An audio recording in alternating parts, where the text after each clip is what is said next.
passion and patience has to go hand in hand. Financial failure is the biggest failure. I used to come from Calcutta to Pilani. It was almost 2 days journey. What was your thought process? What inspired you to start something very different from what you were doing, and you were doing successfully, by the way? We studied thin wall food container. We traveled across Vietnam, Malaysia and China. What is your take on usage of plastic? Post-usage, post-consumer plastic was never paid attention. One day, one person comes across about 1100 type of plastic items. We, 3 partners decided to separate. When is actually the IPO going to be out in the market? Now, our IPO will be launched for anchor investor on 7th and for the retail investors on 8th. How do you manage so much? Ended up being in Indian Plastic Federation by coincidence. I hardly do any day-to-day business operations. Hello, salam and namaste. My name is Pramod Maloo and I'm super excited to welcome Mr. Lalit Agrawal, Chairman, Glen Industries, to have taken time and joined us. Thank you, sir. Thank you for your time. My pleasure. Thank you, sir. I was reading just a while back that overnight success stories usually takes 10, 15, 20 years behind. And I want you to tell us how many years did your overnight success story took? Pramod, I passed out from BITS Pilani in 1980 and then from IIT Kharagpur in 1984. After that, I have worked almost for 15 years in professional world. And only in 98, I started the business of manufacturing ballpoint pens. From there onward, I have built up the ball pen industry to the level of 125 crore. And now this thin wall food packaging and disposable product business to almost 170 crore. So you can say that no success comes overnight. It is only by hard work and nothing else than the hard work. Sure. And experience counts a lot in this. Absolutely. Sir, I also gathered that you've had the opportunity to be part of some of the best institutions that our country has seen, including BITS Pilani, IIT Kharagpur. In those days, back in those days, it was not very common to be studying in such fancy institutions, some of the best institutions, especially being from Marwadi background. So please take us through your experience and journey of your college days. See, from the childhood, I had the dream of becoming an engineer. And I landed up by, you can say, coincidence at BITS Pilani in 1975. My one distant uncle was also passed out from BITS Pilani, and that was the motivation to enter into a premium institution. Now, BITS Pilani during those days had a very different system of operation of the studies. They used to take the entire batch as a common pool. And as you cross years, like in the first year, you will be given engineering and science stream. In second year, you will be given engineering stream. And after third year, you will be given the branch of the engineering. So there was a constant pressure of performing at every level before you can get or choose to get the stream of engineering of your choice. Wow. Very, very different from how it works now. So it's very different than what is today. Today, based on either entrance examination or by your marks in that +2 examinations, you get to choose the branch right away. So it was very different those days, especially with BITS Pilani, not all engineering colleges. Amazing. Please also tell us some memories, some sweet memories that you've had in your college days, something that you still cherish. See, in BITS Pilani, like I used to come from Calcutta to Pilani, it was almost 2 days journey. It was not like today that you can book by online. We used to go to Loharu, book the train to Delhi. From Delhi, again, we have to change the train 24 hours to Calcutta. And we used to come by batches, like all the Calcutta people used to come together and go together more or less. So that was a fun part of going and coming. Super. But performance-wise, there was no option then to perform until you get to choose your final stream of the engineering. Great. Sir, as you were saying, you were into writing instrument manufacturing. In 2010, you suddenly decide to get into plastic food container business. What was your thought process? What inspired you to start something very different from what you were doing, and you were doing successfully, by the way? We started manufacturing ballpoint pen in 1998. Initially, our focus was to supply to the big brands in India. In 2007, we ventured into our own brand name called Goldex. We were three partners that time. By 2010, we decided that we should venture into something different than the ballpoint pen. We studied thin wall food container. We traveled across Vietnam, Malaysia, and China, looking at various industries. In China, there were only one manufacturer. In Vietnam, there were hardly any. In Malaysia, there were 2-3 manufacturers. We found that it has a good potential, and the processing technology of ball pen and food container is similar because both are plastic processing. So that was the basic motive of entering into thin wall food container. Initial days up to 2015, we faced a lot of problems in the thin wall food container because it was a very nascent industry. Not much applications were there. And sometimes it has happened that the machinery of thin wall food container we were using for the ballpoint pen manufacturing. Since 2015, we never had a look back on the food container business because the application started rising, our export demand started rising, and after that had a smooth journey as such. And the next follow-up question to this is very obvious, and I'm sure you must have answered this so many times.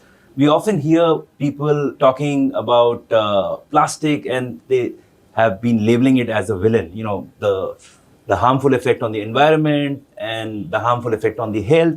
What is your take on usage of plastic in current times? See, the plastic is being made as a villain by very vested interest people. I would say plastic is a very wonderful material. It is the least greenhouse gas emission material. You can compare any life cycle assessment study of plastic against metal, glass, or paper. You will find that plastic comes out to be number one among all the competing materials. What is most disturbing about plastic and why it has gained like that is plastic is a very new material, new age material. It has grown very rapidly and it has become a villain of its own success. I'll tell you how. After 2000, plastics growth has been very phenomenal. The post-usage, post-consumer plastic was never paid attention, and that caused visible pollution. And that visible pollution is what is people get attracted to. But if taken care of this, plastic is a wonderful material, and today I can say that without plastic nobody can live. It is a ubiquitous material. In one day, one person comes across about 1100 type of plastic items. Wow. If somebody says that I can live without plastic, then he has to go back to the Stone Age. Very simple. There's no option for that. So only option left with the humanity is to find solutions, to find viable alternatives so that plastic can be recycled and it can be from waste to wealth methodology. It's not that the plastic waste has no wealth, it has a lot of wealth. So it has to be properly recycled. So today most of the governments across the world are putting emphasis on plastic recycling. That how plastic can be recycled back. That's interesting. There can be many types of plastic recycling processes that is more technical than the commercial. Sir, Glen Industries was formed in 2007, but I believe you had a major expansion in 2019. Tell us more about what was going in your mind. What was the game plan? What was driving you for this massive expansion that happened in 2019? Pramod, Glen Industries Limited was formed as a Glen Stationery Private Limited in 2007. In the initial period, it was almost like a dormant company. Later on, it started distributing products manufactured by our erstwhile company, Austin Private Limited, where we were manufacturing ballpoint pen as well as thin wall food container. In 2017, we three partners decided to separate.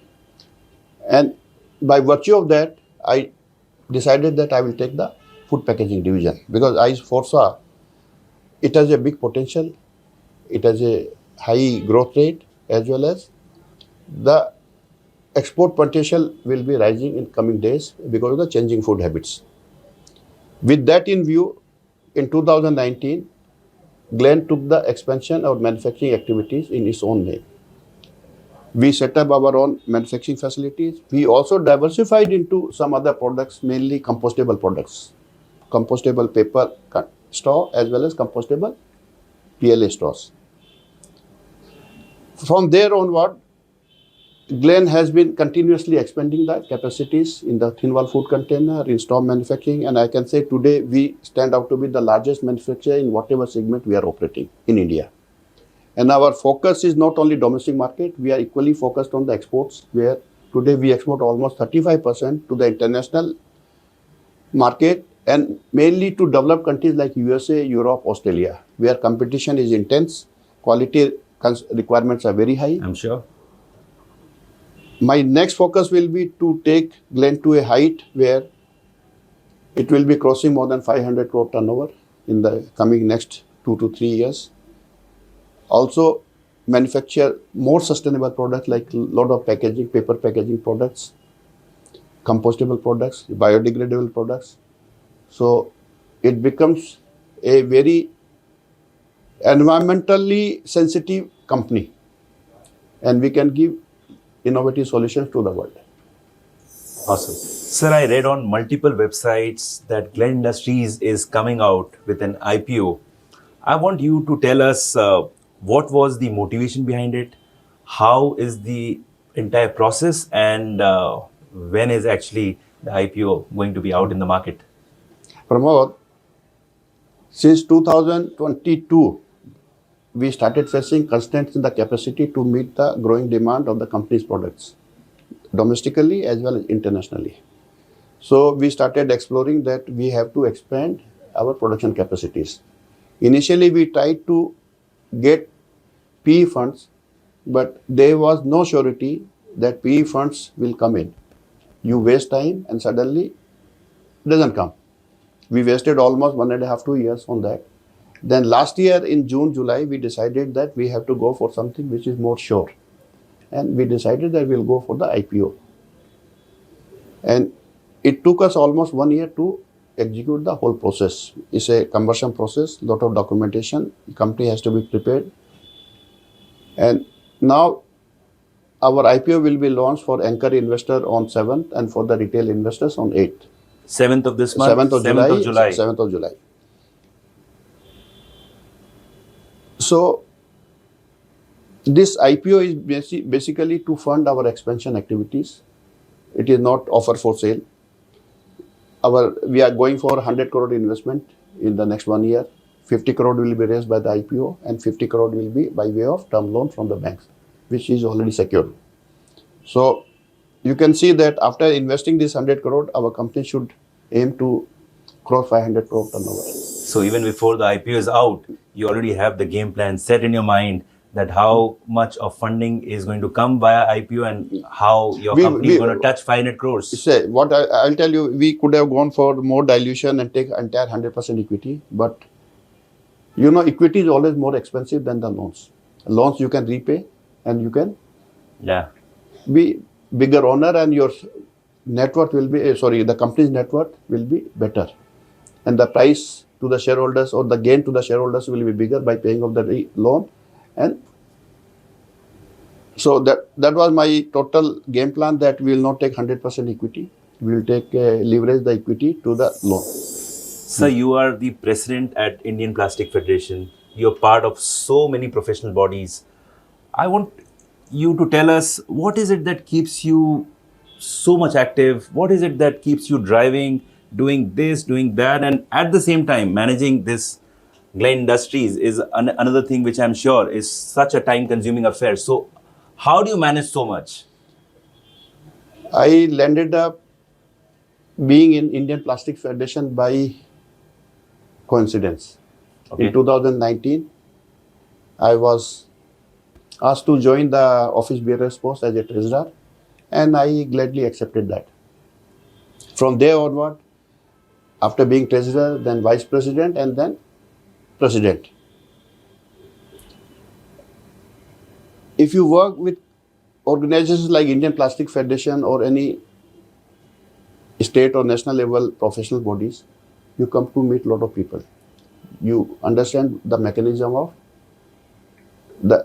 this kind of bodies working. They help in government in formulating policies. They interact with the government for the problems being faced by the industry.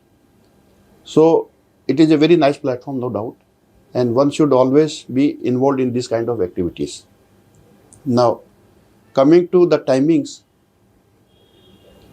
you know, I have one son and one daughter. They both are busy in my business, and my most of the day-to-day activities are taken care of by them.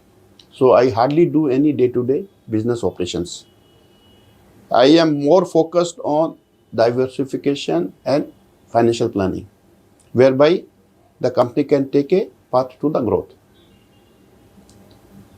These professional bodies where I am associated in Indian Plastic Federation, Plast India, Indian Institute of Packaging, IPMA, Plex Council, they all are very professional for the plastic industry. And by sitting in these bodies, you come to know the pros and cons of the working of plastic industry in India. What is the future potentials? What is happening internationally? What are the drawbacks of the industry? Where industry is heading for? All you come to know about that. Otherwise, normally, if you don't sit on these platforms, then you hardly bother to learn about these I'm sure. bigger aspects of the industry. Sir, before I let you go, I want you to give a message to all the budding entrepreneurs who are going to be listening to this podcast. One advice, one success mantra, one formula to be as successful as you. The biggest mantra of success is passion. There is no doubt about that. But along with the passion, you should have also patience. Passion and patience has to go hand in hand. There will be failures when you try to grow very fast. There will be a lot of hurdles. So you should have the patience of patiently crossing those hurdles. Secondly, when you work in business today, the financial failure is the biggest failure. If you jump one installment of payments to banks, you are immediately highlighted. So you have to ensure that there are no failures, financial failures on any account, either to your suppliers, to your lenders, or anywhere else. You have to ensure this to get the success. So, patience plus passion is the new formula that we all need to follow if we want to be successful in our professional lives. This is Pramod signing off with Lalit Agrawal. Thank you so much, sir, one more time. And it was a pleasure to have Thank you, you Pramod. on our show. Thank you so much. Thank you for calling me to the platform. Thank you. Thank you very much.